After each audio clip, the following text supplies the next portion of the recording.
Welcome, friends. This is Economic Update. This is a weekly program, as you know, devoted to the economic dimensions of our lives: jobs, incomes, taxes, national, global. What the economy means to us is what we talk about.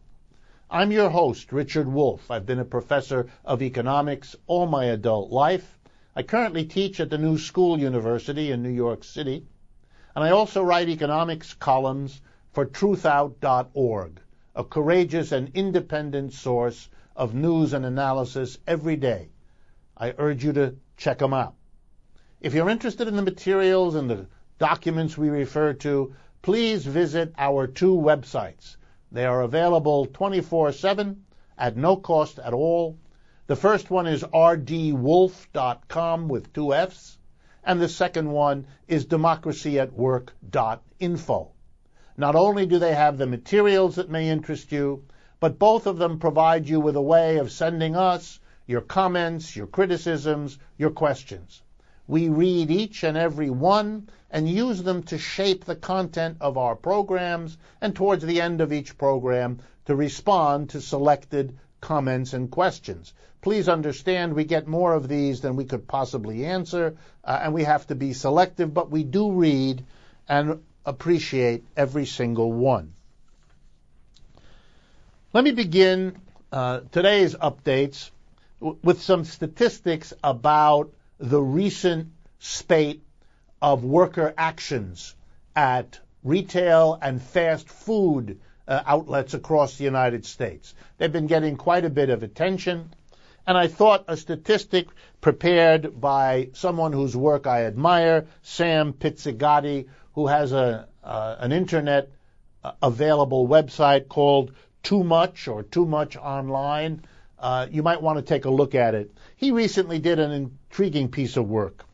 He compared the fact that most fast food workers get in the neighborhood of $9 an hour, and some get as little as the federal minimum wage of $7.25 per hour. So he thought he'd compare what the hourly pay rate was of some of the executives at the companies where fast food workers do their work. And he picked three: Wendy's, the hamburger joint; Yum Brands, which is the parent company of things like Kentucky Fried Chicken, Taco Bell, and Pizza Hut; and finally the big monster, McDonald's. So Wendy's, Yum Brands, and McDonald's. Their average workers are in the $9 an hour. What does the CEO, the top executive at Wendy's, get worked out to an hourly rate? $2,266 an hour, compared to the worker at the bottom who gets $9. How about Yum Brands? The CEO there, his pay works out to $5,449 an hour. These are all numbers for 2012. But the really handsome pay goes to the chief executive at McDonald's. His pay works out to, for 2012, $10,669 an hour. But his lowest paid worker gets $9 an hour. He gets $10,669 an hour. How can you possibly comment on that? The next update has to do with a story, a piece of calculation, if you like, from a Nobel Prize winner, Paul Krugman, who writes a lot across the media of the United States, professional economist, a professor of economics like myself. And his recent calculation that was published a week or two ago looked at the following question: what was the difference between the actual output of the United States since 2008 ended, that is, from 2009, January 1st, 2009, to the present? What was the difference between the actual output of goods and services we had here in the United States and the output of goods and services we could have had if we had full employment? That is, if we took all the people who want a job and are looking for a job and gave them one. and we used all of the tools, equipment, and raw materials sitting idle. The Federal Reserve estimates that at about 20% of our available capacity. If we put that capacity sitting idle together with those workers likewise sitting idle, what was the output we could have had if we did that?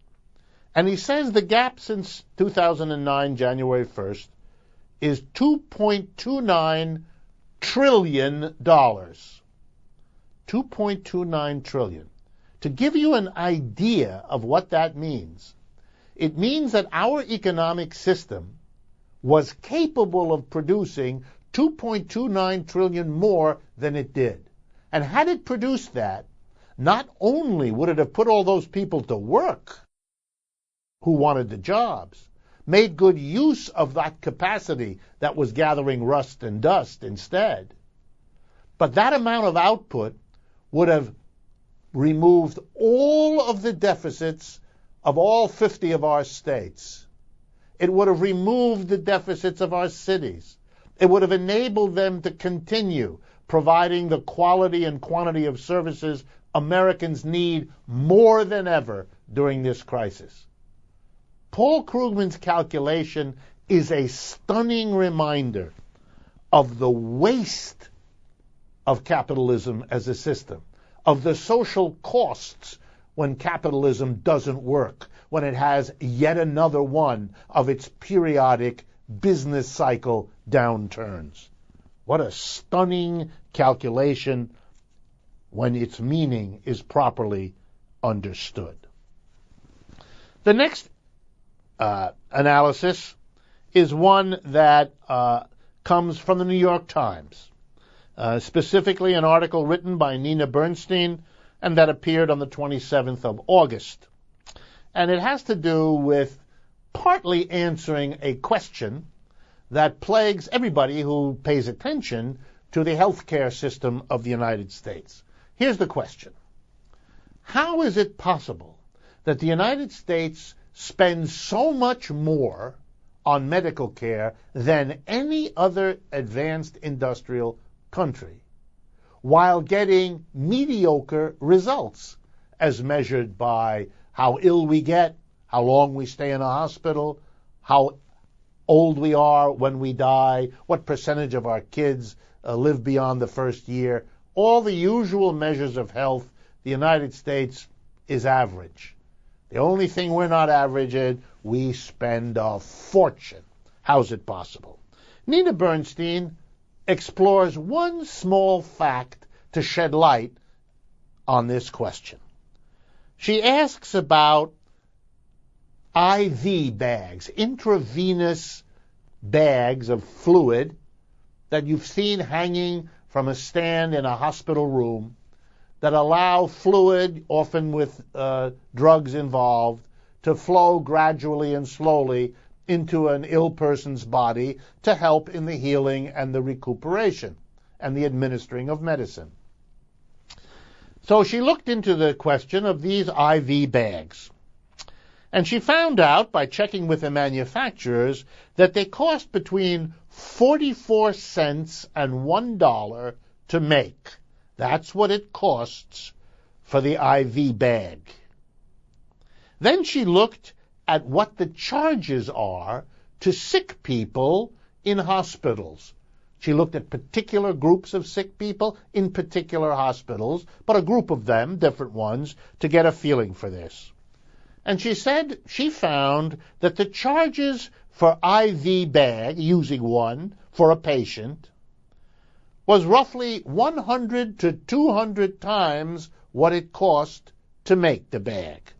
And this didn't include the cost of administering just the bag, not the work of a doctor or nurse using the bag to help an ill person.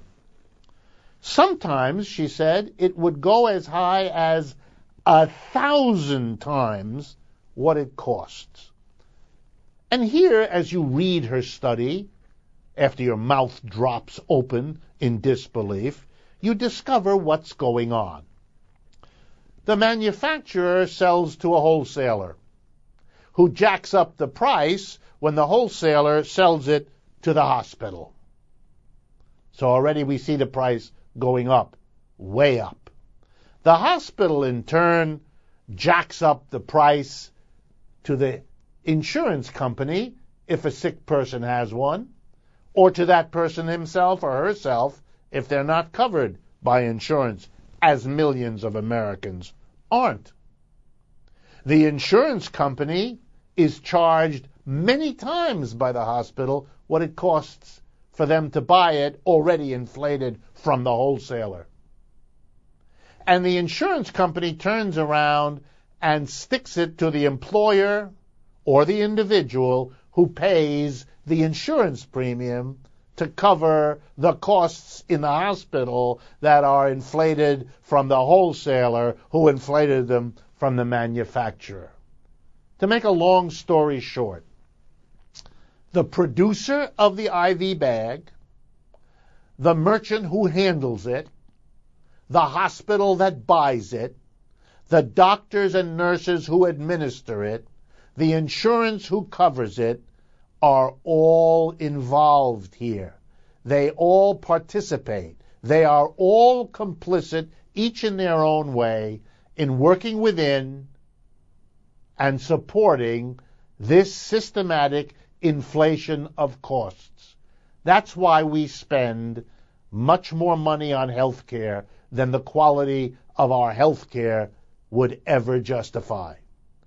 Or to say the same thing in plain English, we have a private enterprise system that at every step of the way jacks up the price so that we are all paying a fortune for medical care that should not be priced that way. That is not priced that way in many, many of the other developed countries who have better outcomes in their health than we do as Americans.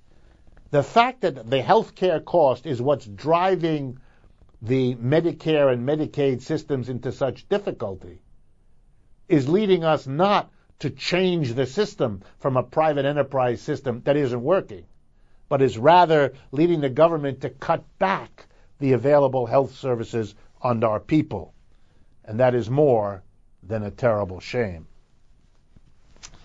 I turn next to an interview at the end of August of Henry M. Paulson, Jr. He was the Secretary of Treasury in the Bush administration when the current crisis hit in late 2007 and across all of 2008. He has written a book and given interviews about his time as the Secretary of Treasury. Like most such books, it tries to paint him as a hero, and whatever problems he had were not his fault, the usual. But along the way, a fantastic remark is made that I want to bring to your attention. He was asked how was it possible, at a time when the banks had produced such a catastrophe in the American economy, that the big banks during 2009, arguably the worst year of the crisis, during that worst year, the banks who brought the crisis paid over $140 billion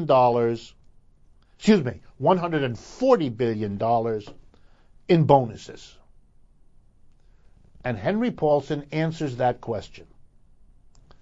He argues, our government programs to deal with the crisis would not have achieved the cooperation of the bankers if we had not allowed them to give themselves those bonuses.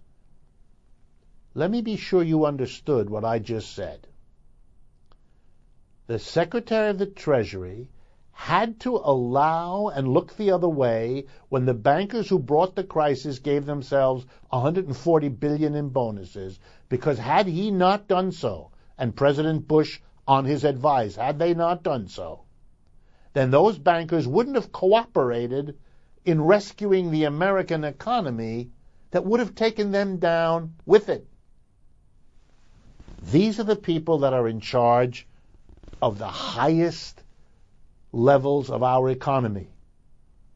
Time to tremble. Next update. Some of you responded to a program story I did a couple weeks ago about the problem of stray, wild packs of dogs in Detroit, a city that has collapsed to the point of bankruptcy, where wild dogs have become a problem. If you're interested in the source of the story, it's the Bloomberg Financial News Service, dated August 21. A story by Chris Christoph is where you'll find some of the details. Let me turn now, as we often do at this program, to some more substantive discussions of important issues facing our economy that I think we need to think about and talk about. I call the first one the other 1%. Let me explain what I mean. A research outfit at the University of Michigan in the middle of the United States, a famous research institute devoted to studying poverty in America, has come up with a measurement. They asked, what is the story with the poorest Americans, the other 1%, not the 1% richest, about whom so much is written, but the 1% poorest. And to define them, they used the measurement of extreme poverty that is used all around the world by the World Bank, which studies these questions across the globe. They have a standard. It goes like this. People who live on less than $2 per person per day. $2 for everything. Food, clothing, shelter, medical care, education, you name it. Some of you may be wondering, how could you possibly live on $2 a day? Keep that thought. Keep that question. People do. Well, how many here in the United States? The answer. In 1996, there were 636,000 American people living in that condition. By 2011, the crisis having hit, the number more than doubled. 1.46 million, 1.5 million Americans, 1.5 million American households comprising people who live on less than $2 per person per day. $60 per person per month. Now, some of you might have wondered, as the folks in Michigan, at the University of Michigan did as well, what happens if you include families that get food stamp help, or what's now called the SNAP program, S-N-A-P? Well, if you take that into account, you figure that in, then the number goes down, because some people who get $2 a day also get food stamps. Not all, not by a long shot, but some do. And so they then have more than that. They don't fall in that group anymore. Well, when you include food stamps, we go from 475,000 households in 1996 to 800,000 households. That's millions of people. The bottom 1%, roughly 3 million people. Now I ask you, as a listener, is it not unspeakable that we have the folks who live at the top 1%, often living a few miles, a few city blocks from people who are living as part of the bottom 1%?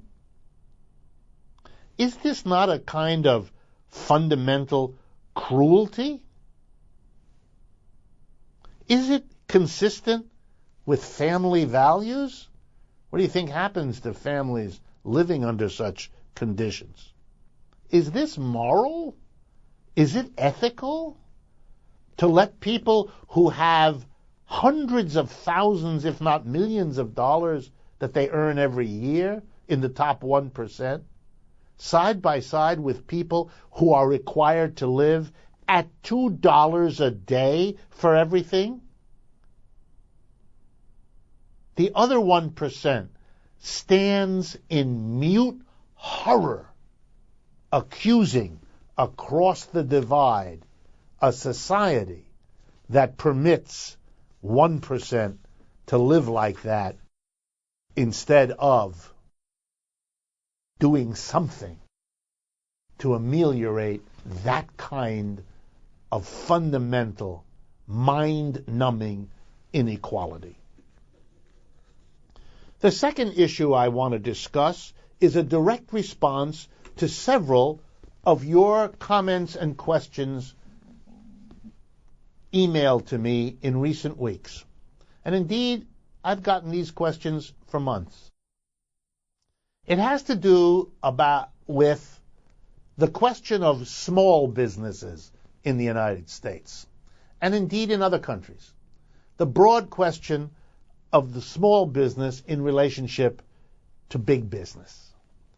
Let me begin by reminding us all that this is a very old historical struggle.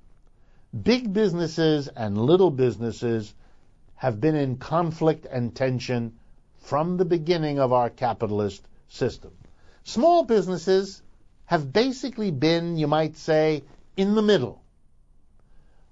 Below them, the working people, the employees, who don't own any business at all. And above them, the big businesses, the monsters, from whom the small businesses buy many of their inputs, and to whom the small businesses very often sell their outputs. The small business is different from the big business. And here are some of the ways. In the small business, the owner is also the manager. And in small business, the owner, who is also the manager, often works alongside with his employees. In a big business, never happens. In a big business, the owners are shareholders. They often never set foot in the business. They hire managers to do that for them. And they do not work alongside their employees. They never see the employees, and the employees never see them. No, it's very different. A big business is a bureaucracy. A big business doesn't do much in the way of innovation. Big bureaucracies rarely do. It's the little businesses that take the big risks, that invent the new mechanisms, that discover the new ways, more often than not. Big businesses often try to manipulate little businesses, to use their big purchasing power to force the little businesses to lower their prices. They often use high-priced lawyers to manipulate small businesses, to rip them off in a variety of ways. But big businesses have learned that they don't want to go too far in that direction because they need allies. Big businesses are few. 500 to 1,000 megacorps in the United States do most of the business. That's not a large number. Small business, millions of them. So there's always a risk that the small business, which dwarfs the big business in numbers, might make a political alliance with working people. And who would they target? Big business. Has that happened? You betcha. We have in the United States, for example, the Small Business Administration. It is something that gives a special help to small businesses. That's something small businesses won over the objection of the big business community. And they got that because the laborers, working people, supported them. Here's another example. At the turn of the last century, between the 1800s and the 1900s, we had an episode in America of many years of what was called trust busting. And in trust busting, the situation was that the mass of people joined with small businesses to break up the big monster businesses. And to do that because it would boost competition. It would break up the strangulation that big businesses and big banks were working on small businesses. And it worked. We busted up a bunch of trusts. Small business and working people, unions included, allied against big business. One of the reasons countries like France can have socialist governments for long periods of time, and many other countries too, is the politics of the same alliance. Small businesses allying with working people to support a program that is less subservient to big business. Socialists fill that gap. Mr. Hollande in France fills that gap.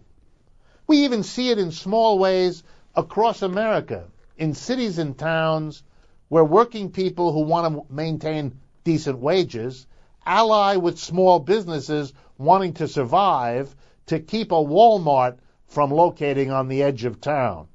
A Walmart that will drive down wages, cut the number of jobs, and destroy all the small businesses by their low prices. So small businesses have always, in a sense, had to choose to ally with big business against labor or to ally with labor against big business. Even when that isn't on the discussion, it's always lurking, that issue. Finally, these days in the United States, we have a crisis, as everyone knows. Big business has been using all of its power and its money to make sure it doesn't have to pay the cost of the crisis it brought upon all of us. But that leaves what? Small business. They're being asked to suffer, just like millions of Americans are being asked to suffer by being unemployed, by having their homes foreclosed, and all the rest. You can see it with small businesses in a stark way. Governments, pinched for money because unemployed people don't pay taxes, and the rich refuse to, and the corporations laugh at the idea. So what does government do? It goes after who's ever left. Small business is a perfect target. Across America, particularly in recent years, governments have started to impose rules and regulations, demand fines and punishments in a way they didn't before, because they're desperate to raise money, and small businesses are perfect targets. Likewise, small businesses are discovering that cozy arrangements they had with big businesses are not available now. The big businesses are hurting too. The crisis affects everybody, and so the big businesses are not going to make the deals with the little ones as sweet as they might before. Everyone's on their own, and the alliance between big and small businesses is one that the big businesses are not willing to fund the way they used to. Squeezed by the big business at one end, squeezed by a government desperate for revenue at the other, squeezed by the lack of consumers and customers because of unemployment, small businesses are in a very hard place these days. And since they are the engine of innovation in many cases, squeezing them out of business is dangerous for the long run of the United States. But the fate of small business is mostly, right now, in the hands of small business. To change American politics in a way to help them, they're going to have to ally with working people, with trade unions, but even more with the unorganized majority of working people, to help each other at the expense of those who brought the crisis, who got for themselves the vast bulk of the bailouts from the government they enjoy denouncing, and who now insist that they be given the freedom to do as they please, notwithstanding the crisis they brought, and notwithstanding the lion's share of the bailouts they took. Either small business realizes who the problem is and forms an alliance with the mass of people who can give them the political heft to change things, or they don't. But if they want a way out of this crisis without further atrophying their numbers and their economic prospects, they have to think again about who they are and where they fit in the American system. We're now going to take our usual mid-program break. Please stay with us. We'll be back shortly. Welcome back. This is the second half of Economic Update. I am your host, Richard Wolff. Before we jump back into our discussions of major topics for today, I want to remind you that you can go to our two websites to learn more about these kinds of approaches to analyzing our economic situation, and also to send me your comments, questions, criticisms, all of which we read carefully and thoroughly and use to shape this program. The first website is rdwolff.com, and the second one is democracyatwork.info. They are available 24/7 and at no cost to you whatsoever.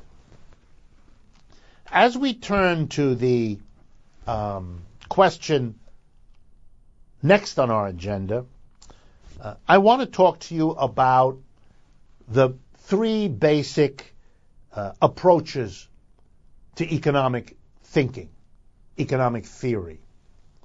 These are the three approaches that everybody uses.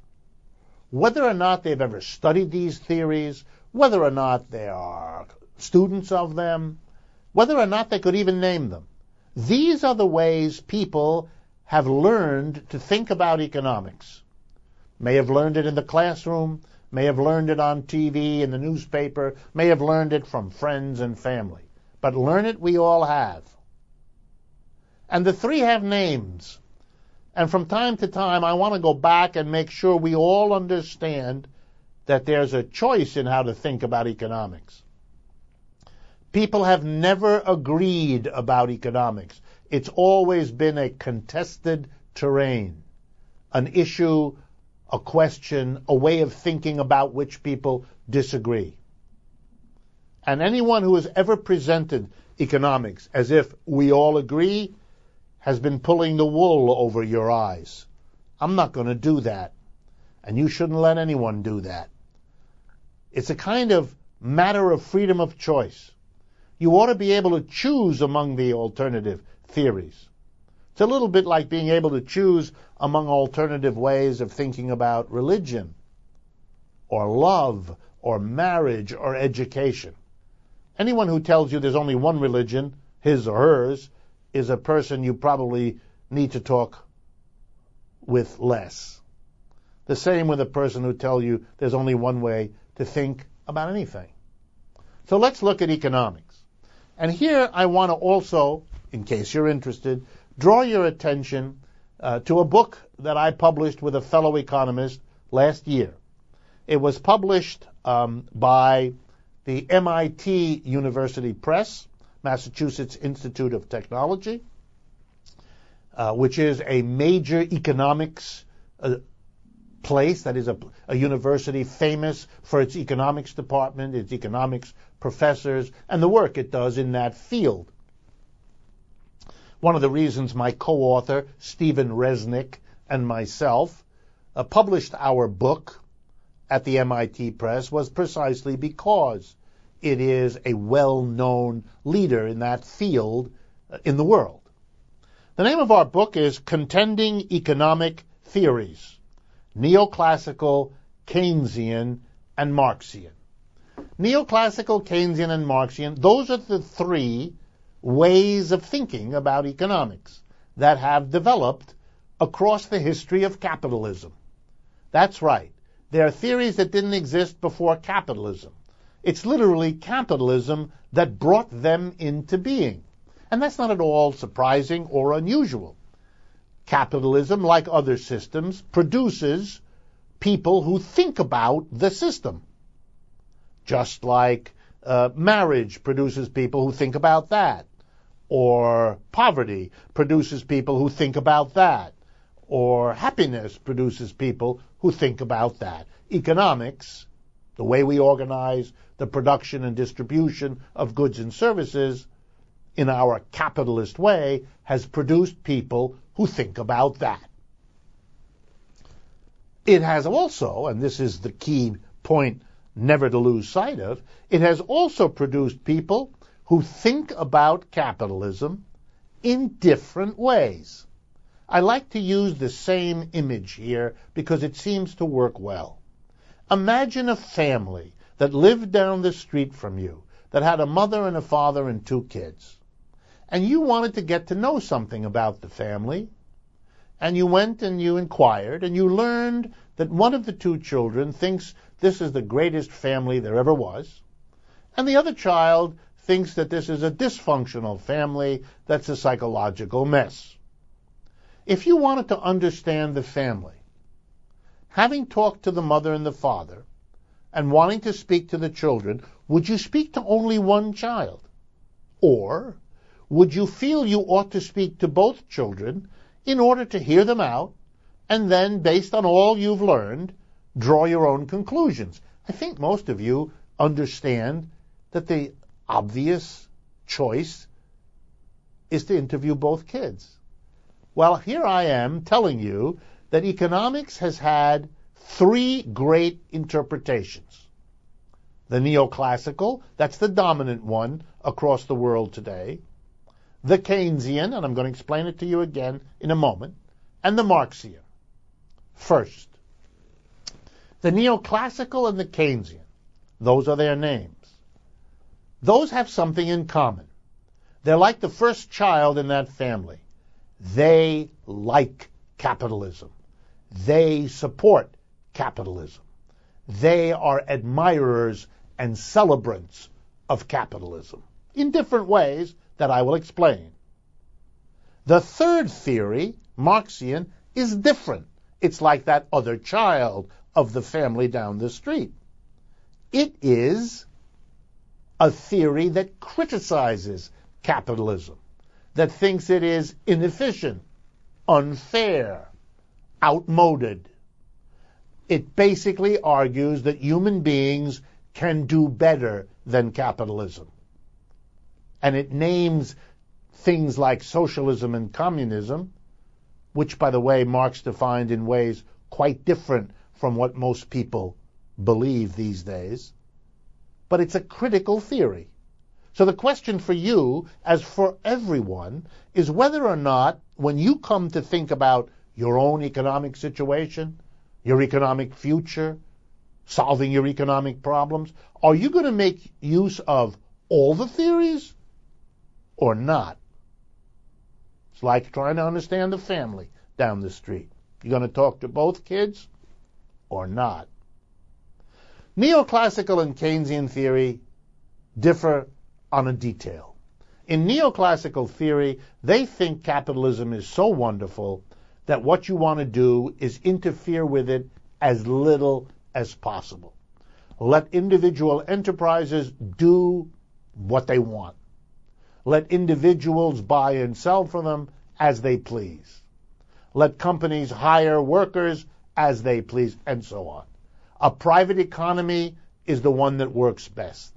Let the economy be. In French, laissez-faire. Let it go.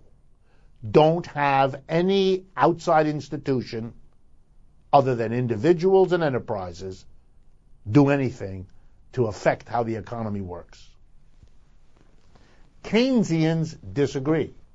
They also love capitalism. They think it's the best system. They endorse it, they support it, they celebrate it. But they believe it has intrinsic flaws and weaknesses, and that these need to be offset, corrected, fixed, and that the government is the proper agency to do that.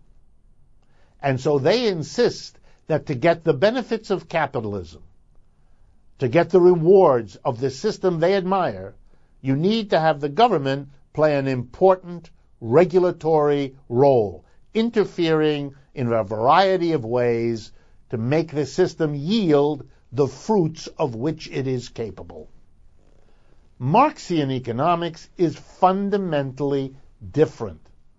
In Marxian economics, capitalism is so flawed, is so inefficient, is so unjust, that there is no justification for keeping it.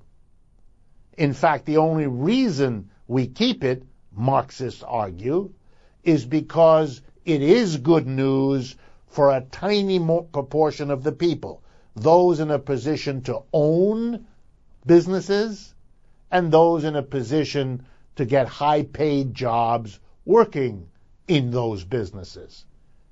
The major shareholders, the boards of directors, the senior executives, the high-paid professionals who work for them, they, maybe 1, 2, 3% of the people, they benefit from capitalism, but the rest of us don't.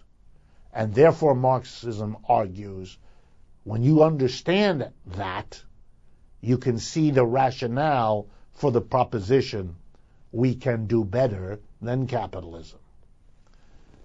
99% of what is taught in American universities and colleges and high schools, 99% of what you hear on the radio, television, or in books, is either neoclassical or Keynesian.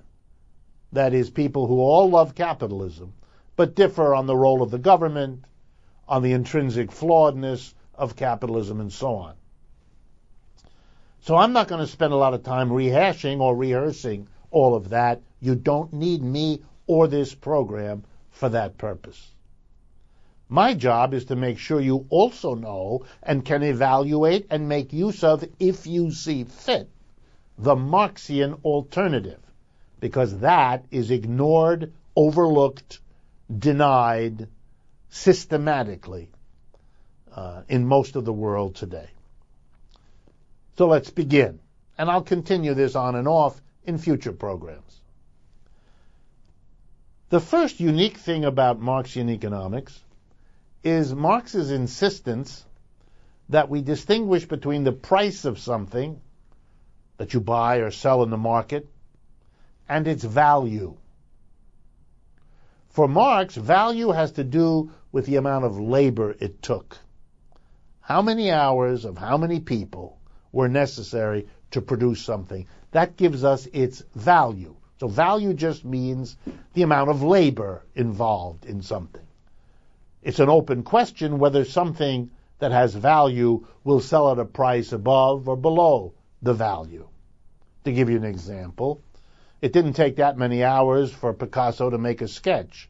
When it sells for $100,000, that's its price.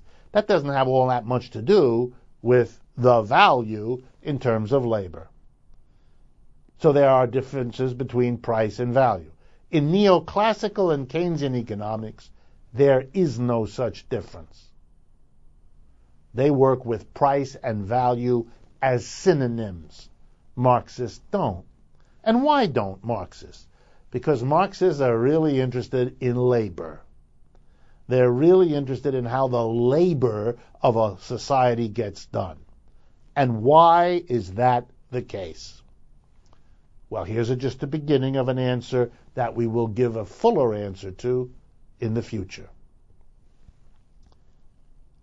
For Marx, the labor process is where it all begins, and in a sense, where it ends, too. It's what he wants us to think about. And he does it this way. In the labor process in a capitalist enterprise, something happens that we need to focus on because the defenders of capitalism work really hard not to see it, not to attend to it, not to understand it. Here's what Marx sees, what his theory sees, what his theory stresses. When you sit down with a private employer, you have the following kind of conversation. You're going to work such and such a day, such and such a place, with such and such tools to complete an assignment. And after you've discussed all of those things about your labor, you discuss how much you're going to get paid for your labor, say by the hour. And the employer discusses with you, and let's just say you agree on $20 per hour. And so you will come to work the next day, and you will work, say 8 hours, and you'll get paid $20 an hour. What Marx wants us to understand is in this relationship between the capitalist employer on the one hand and the working person on the other, something remarkable is happening. You as the worker know, even if you've never learned it in class, that the only reason, the only circumstance under which an employer will give you $20 an hour is if your work produces for that employer, in goods and services that he will then sell, more than $20 worth of extra output. In other words, the employer hires you because giving you $20 is going to get him back more than $20.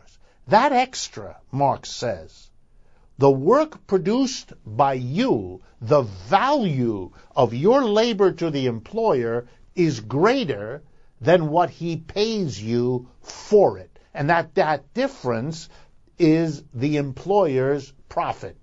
That's what the employer is in business to get. And this has enormous implications, Marx says, and Marxian economics says. First, it helps to explain the growing gap between capitalists and workers, because the workers are always producing more than they get. What they get for the employer is enough to reproduce themselves, to buy the food, clothing, and shelter, to keep themselves going, to keep themselves able to work, to take care of their families, etc. What the workers keep producing for the capitalist is more than that. The extra, if you like, the ability of a society to produce more than what it takes to keep that society going. That more, that extra, that's what economic growth is about. That's what economic expansion is about. That's what rising wealth of a society is about. But Marx wants us to understand where it is produced in the enterprise. It's produced by one group of people, the workers, and it becomes instantly the property of a different group of people, the employers. The employers become wealthy. The workers stay where they are. Maybe they enjoy a rising standard of living when times are good. But the basic structure of capitalism delivers the growth, the extra. Marx calls it the surplus, what workers produce over and above what they need to sustain themselves, what they get for their own reproduction. That extra belongs first and foremost to the employers. For Marx, this is a crucial thing never to lose sight of. He also argues that this explains things that have mystified capitalist defenders and capitalist apologists, the neoclassical economists, the Keynesian economists. For example, the feeling workers have always on some level, deep down, or maybe not so deep down, that they're being ripped off, that there's a kind of, to use a famous word, alienation that workers have from the employer, from the work process, a sense that they're giving more than they're getting. Bingo, says Marx. You got it. That's not a flaw in you, and that's not a greed of your employer. That's the way the system works. It's set up like that. And if you want to get out of that alienated feeling, if you don't want to be ripped off, you've got to deal with this system. The next point Marxists make, I'm going to make now because it's so appropriate to our situation now. Capitalism is a system that leaves all of the decisions about work in the hands of the employer. The employer decides what to produce, how to produce, where to produce, and what to do with that surplus that all the workers produce. All the workers have to live with the results of these decisions: what to produce, how to produce, where to produce, and what to do with the profits. But they don't get to participate. That this capitalist system is a fundamentally undemocratic arrangement of the work process and of the work experience. And then Marx drives the point home. In societies that claim to be committed to democracy, how is it that the workplace, where most people spend most of their adult lives, is an undemocratically organized place? If we organize our residential communities democratically, we vote for our political leaders, how come we as workers don't vote for our economic leaders? Why don't the people democratically decide what happens at the workplace the way they do at the residential place? These are profound questions coming right out of a Marxian analysis that begins with labor.